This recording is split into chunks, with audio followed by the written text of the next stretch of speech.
வச்சுட்டு அதை ஒன்று கட் பண்ணிட்டு அதுக்கப்புறம் மலர் மருந்துகள் வந்துடலாம். இப்போ மலர் மருந்துகளை பற்றி நம்ம வந்து முடிஞ்ச அளவு வந்து ஷார்ட்டாக அதில் இருக்கக்கூடிய நிறைய சூட்சுமங்களை வந்து நான் வந்து சொல்கிறேன். நான் மொத்தம் வந்து பார்த்தீங்க அப்படின்னா 39 வகையான மருந்துகள் வந்து இருக்குது. ஸோ உங்களுடைய நெகட்டிவான எண்ணங்களுக்கு சரிப்படுத்தக்கூடியது அந்த மலர் மருந்துகள். இதை வச்சு வியாதிகளை வந்து சரி பண்ண முடியுமா அப்படின்னா, வியாதிகளுக்கு மருந்து சாப்பிட்டு தான் தீரணும். அது வந்து நீங்கள் வந்து உங்களுடைய ஜாதகத்தில் எந்த கிரகம் பலமாக இருக்கோ அதுக்குண்டான மருந்துகளை வந்து நீங்கள் வந்து எடுத்துக்கலாம். ஆனால் உங்களுடைய மன எண்ணங்களை, மன அலைவரிசைகளை, நெகட்டிவான விஷயங்களை வெளியேற்றக்கூடியது இந்த மலர் மருந்துகள். உங்களுக்கு ஒரு கான்ஃபிடென்ட் வந்து கிடைக்கும். சரிங்களா? அதில் எந்த மாற்று கருத்தும் கிடையாது. எண்ணங்களை சீரமைக்கும் போது வியாதிகள் வந்து எளிதில் குணமடையும். அதே போல் படிக்கக்கூடிய மாணவர்கள் நல்லா படிக்கலாம், தொழிலில் வந்து வெற்றி அடையலாம், நல்லா சம்பாதிக்கலாம், ஸோ ஹாப்பினஸ்ஸாக இருக்கலாம். ஸோ வந்து ஒரு இடம் வாங்கணும், வீடு கட்டணும்னு ஒரு எய்ம் வச்சுருக்கோம். ஸோ அந்த எய்மை வந்து நிறைவேற்றிக்க முடியும்.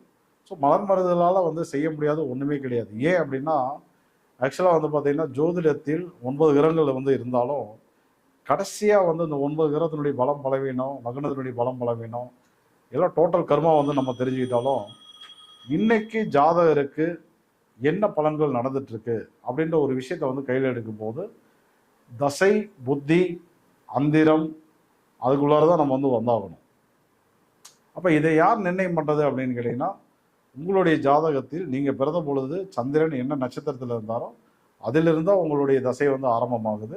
அதனுடைய கண்டினியூட்டி தான் உங்களுடைய வாழ்க்கை. அதுதான் அந்தந்த காலகட்டத்தில் எதை எதை அனுபவிக்கணும் அப்படிங்கிறது முடிவு பண்ணுது. அது எல்லாமே எங்கேருந்து ஆரம்பிக்கும் அப்படின்னா உங்களுடைய மனதிலிருந்து தான் வந்து ஆரம்பிக்கும். அப்போ அந்த மனதிலிருந்து ஒரு நல்ல விஷயமும் பிறக்கலாம், ஒரு கெட்ட விஷயமும் பிறக்கலாம்.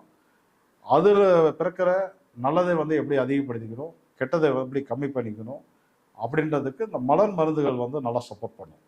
இந்த சந்திரன், மலர்கள் இது ரெண்டுமே வந்து ஒன்று தான்.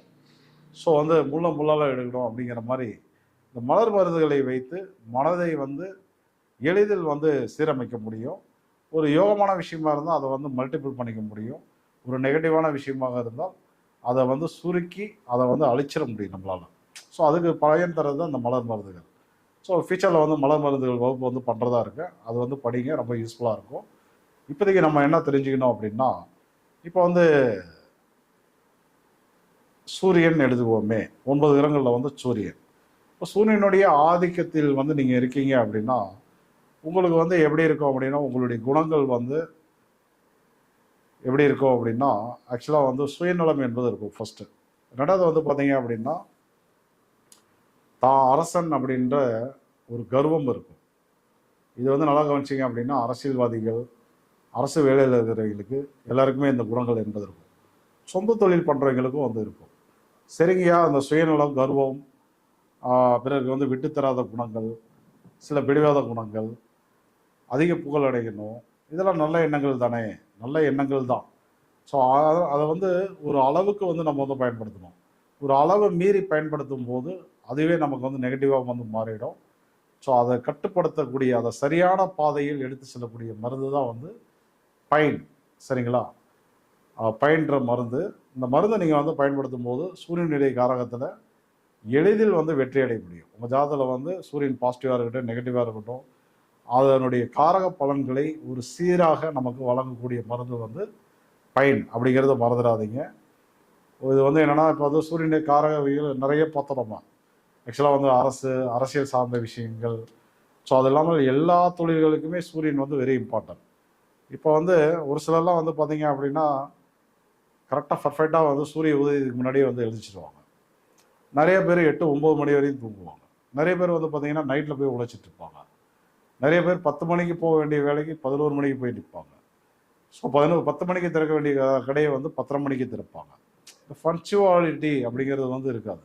இந்த பைன் அப்படின்ற மருந்தை வந்து நீங்கள் பயன்படுத்தும் போது பங்க்சுவாலிட்டி வந்து நல்லா கிடைக்கும். சூரியனுடைய காரகத்தை நிறைவாக, கரெக்டாக, அளவு அதிகமாக இல்லாமல், குறைவாக இல்லாமல், நிறைவாக வந்து நம்மளால் வந்து அனுபவிக்க முடியும். ஸோ அடுத்தது சந்திரன். சந்திரனுக்கு, கிரகத்தில் வந்து சந்திரனுக்கு மிக சிறந்த மருந்து என்ன அப்படின்னு கேட்டிங்கன்னா, ஒயிட் செஸ்ட்நட். இன்னொன்று வந்து ஜென்சன். ஆக்சுவலாக வந்து பாசிட்டிவாக இருக்குது, அதிக இந்த உணர்ச்சி வசப்படுறது, சென்டிமெண்ட்டு, ஸோ இதனாலேயே நிறைய வந்து வீணாக போவாங்க. ஸோ அந்த மாதிரியெல்லாம் வந்து இருக்கீங்க அப்படின்னாக்க நீங்கள் வந்து ஜென்சனை வந்து பயன்படுத்தலாம். நெகட்டிவான எண்ணங்கள், மனம் எப்போ பார்த்தாலும் ஒரு மாதிரி குழப்பமாகவே இருக்குது, பைத்தியம் பிடிச்ச மாதிரி இருக்குது, பித்து பிடிச்ச மாதிரி இருக்குது, எதிர்மறையான எண்ணங்களாக இருக்குது, படுத்தாவே கெட்ட கெட்ட கனவுகளாக வந்து வருது, மனம் வந்து ஒரு தெளிவாகவே இல்லை அப்படின்னா ஒயிட் செஸ்னட்டை வந்து பயன்படுத்திக்கோங்க. அடுத்த கிரகம் வந்து செவ்வாய். செவ்வாய் அப்படின்னா வந்து வீரம், கோபம், அதுக்கு வந்து உதாரணமான ஒரு கிரகம். ஸோ இந்த வீரம், கோபம் என்பது தேவையான அளவுக்கு இருக்கும். தேவைக்கு அதிகமாக இருந்தால் அது வந்து உங்கள் உடல் ஆரோக்கியத்துக்கு நல்லது இல்லை. அன்றாடத்தில் வந்து பார்த்தீங்கன்னா எங்கே போனாலும் சண்டையாகவே இருக்கும். ஸோ அதனால் வந்து நீங்கள் பயன்படுத்த வேண்டிய மருந்து வந்து செர்ரி ப்ளம். செர்ரி ப்ளத்தை வந்து பயன்படுத்தும் போது உங்களுடைய கோபம் வந்து குறையும். சரிங்களா? படிக்கக்கூடிய மாணவர்கள், இப்போ நம்மளுடைய மகன் இருக்காங்க, மகள் இருக்காங்க. ஸோ அவங்கெல்லாம் சொல் பேச்சு கேட்க மாட்டாங்க. எதுக்கு எடுத்தாலும் டக்கு டக்குன்னு கோவப்படுறாங்க. நம்மளுடைய மனைவி கோவப்படுறாங்க, ஹஸ்பண்ட் கோவப்படுறாங்க. வேலை பார்க்குற இடத்துல அந்த மாதிரிலாம் இருக்குது அப்படின்னா அவங்களுக்கு செர்ரி ப்ளம் கொடுத்தீங்க அப்படின்னா அவங்களுடைய கோபம் வந்து நல்லா குறையுன்னு சொல்லலாம். ஸோ அடுத்தது புதன். புதன்னா நம்ம பார்த்தோம், நிறைய கம்யூனிகேஷன் பார்த்தோம். பத்திரப்பதிவுகள், பதிவு சார்ந்த விஷயங்கள், கம்யூனிகேஷனு, நண்பர்கள், காதல், இதெல்லாமே வந்து புதன் தான் குலதெய்வம். ஸோ இதையெல்லாம் நீங்கள் வந்து பலப்படுத்த விரும்புகிறீங்க அப்படின்னா வைல்டு ஓட்டை வந்து எடுத்துக்கலாம். உதாரணத்துக்கு வந்து ஒரு வியாபாரத்துறையில் இருக்கீங்க, விற்பனையை வந்து அதிகப்படுத்திக்கணும். அதே போல் ஒரு ரிஜிஸ்ட்ரேஷன் வந்து நடக்கணும். விற்பனைக்காக இருக்கலாம், வாங்கிறதுக்காக வந்து இருக்கலாம். காதலை வந்து பலப்படுத்தணும். காதல்னா காதல்னு கிடையாது, எல்லாமே காதல் தானே. இப்போ நம்ம வந்து எல்லா உறவுகளையும் வந்து நேசிக்கணும், அதுக்கு பேரே வந்து காதல் தான். ஒரு உறவை வந்து ஸ்ட்ராங் பண்ணிக்கணும் அப்படின்னாலும் அந்த வைல்டு ஓட்டை வந்து எடுத்துக்கலாம் நீங்கள். இப்போ அடுத்த கிரகம் வந்து குரு. ஆக்சுவலாக வந்து குருனா வந்து பார்த்தோம், நம்ம தனகாரகன் அப்படி பார்த்தோம். நல்ல தன வருவாயை வந்து அதிகப்படுத்திக்கணும் அப்படின்னா நீங்கள் வந்து அக்ரிமணி வந்து பயன்படுத்துங்க. அடுத்தது வந்து பார்த்தீங்க அப்படின்னா சனி. சனிக்கு வந்து என்னென்னா நிறைய தாழ்வு மனப்பான்மை வந்து இருக்கும், நிறைய மனசாட்சி வந்து இருக்கும். ஸோ அதெல்லாம் பேலன்ஸ் பண்ணணும் அப்படின்னா சென்டாரியை வந்து பயன்படுத்துங்க.